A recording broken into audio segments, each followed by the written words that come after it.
They didn't come back because they finally understood your pain. They came back because they finally felt your absence. That's the part no one likes to admit. Regret didn't show up when they were dismissive.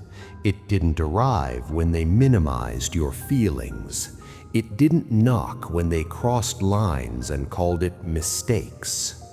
Regret arrived when access disappeared, when the door closed quietly, when silence replaced explanation. Now suddenly they want to start fresh, not because they grew, but because they lost. They talk about change using the same mouths that spent years fluent in excuses. They believe in healing now that consequences have names, faces, and distance they can't undo.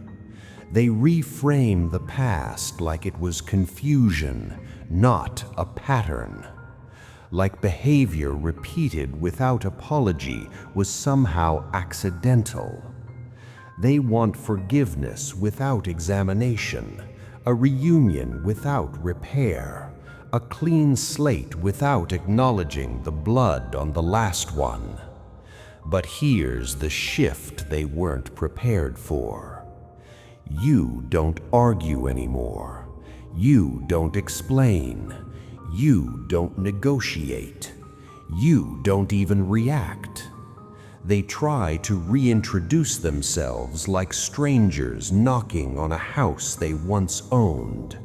Gentler tone, softer words, promises polished with hindsight. But the person who lived behind that door doesn't exist anymore. They want a restart because the ending didn't flatter them, because the silence didn't give them a heroic role, because the story kept moving without offering them redemption. They say, "Let's talk," but you already did, privately, internally, permanently. They assume distance is temporary because it always used to be.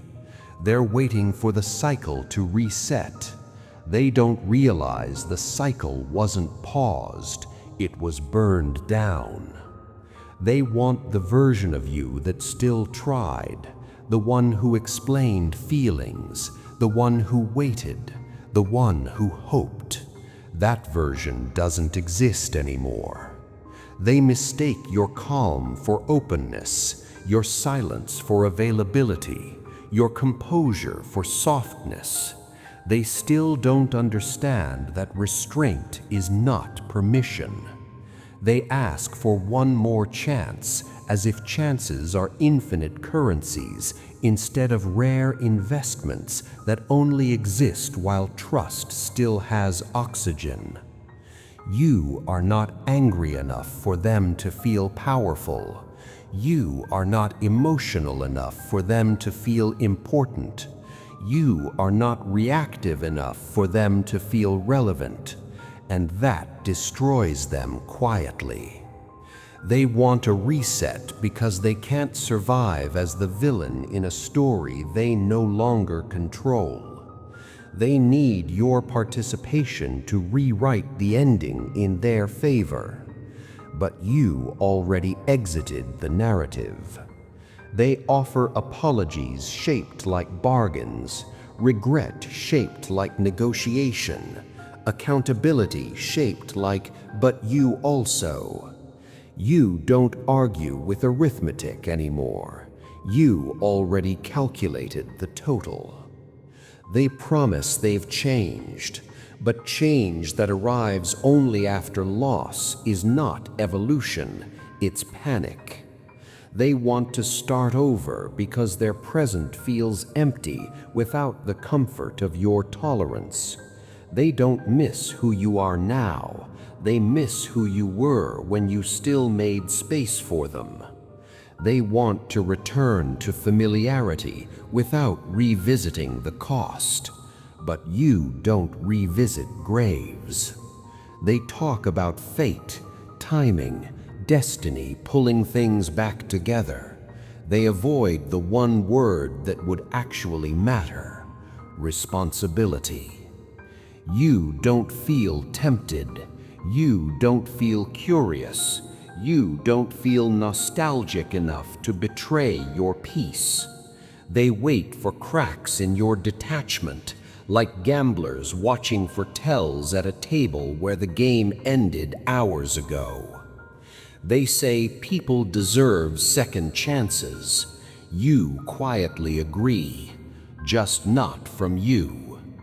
They want the version of you that doubted your own worth, the one who mistook longing for love, endurance for loyalty. They cannot comprehend who you became, the person who learned that walking away is sometimes the highest form of self-respect. They still think emotional access is permanent property. They never learned it was always a lease. They want us again. You already redefined what me means. They hoped time would soften you. It sharpened you. They believe you're pretending to be strong. They don't realize strength was built in the silence they left behind. They imagine your indifference is temporary. They don't know indifference is what remains when hope finally dies peacefully. They want to start over because they believe the story owes them another attempt. But stories don't owe anyone anything. They confuse your lack of hatred for forgiveness. They confuse your peace for weakness. They still don't understand that you no longer hate them because they no longer exist in the emotional geography of your life. They want access again. You remove the location.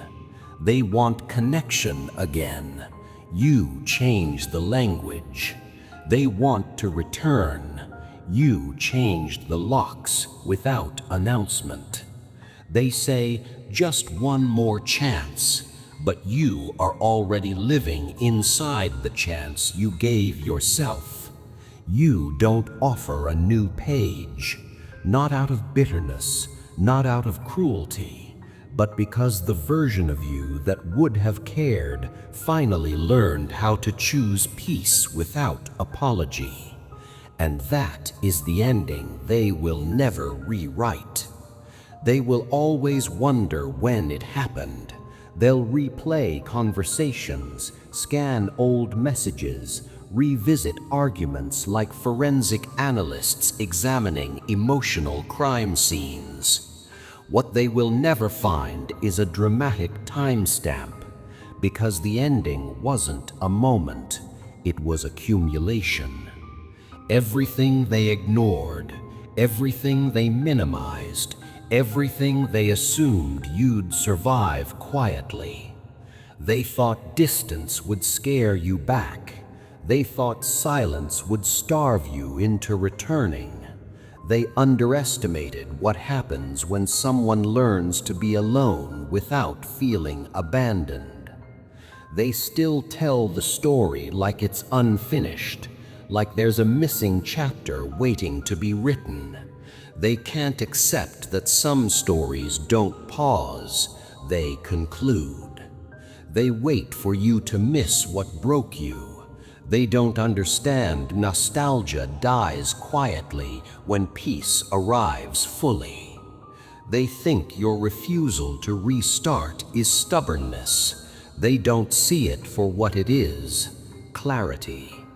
They confuse your lack of response for internal conflict. They imagine you pacing, debating, struggling. They don't realize the war ended long ago and the battlefield is empty. They want you to doubt yourself, but doubt doesn't survive where self-respect has taken root. They once had unlimited access to your emotional world. Now they can't even locate the entrance. That kind of loss disorients people. They wonder how someone who once gave everything can now give nothing. They never ask what it cost you to give in the first place. They search for guilt inside you, hoping it will weaken your resolve. They don't understand guilt only thrives where obligation still exists. They want your attention because attention validates relevance. Your indifference confirms what they fear most. They no longer matter in the shape of your life. They remember the version of you that waited. They don't know how to speak to the version of you that moved on. They wish they had changed sooner. They just never thought time would run out.